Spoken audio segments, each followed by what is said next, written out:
প্রিয় দর্শক, স্ক্রিনে যে ফুলটি দেখতে পাচ্ছেন এটি হলো পেঁয়াজ ফুল। আর আমরা যে পেঁয়াজের দানাগুলো দেখে থাকি সেই দানাগুলো এই ফুলের থেকেই পেয়ে থাকি আমরা।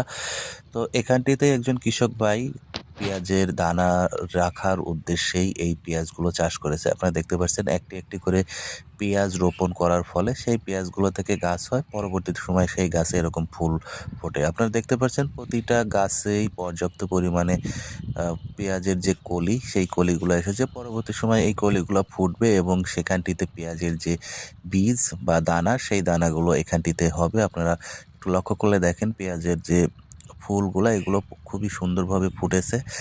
একটু সময় লাগবে, তার পরবর্তী সময়ে এই পেঁয়াজের ফুলগুলোতে দানা চলে আসবে। দানা চলে আসার পরবর্তী সময়ে এই দানাগুলো পরিপুষ্ট হওয়ার জন্য কিছু সময় অপেক্ষা করতে হবে। পরবর্তী সময় এগুলো যখন পরিপুষ্ট হবে তখন রোদে শুকিয়ে দানাগুলো সংরক্ষণ করা হবে।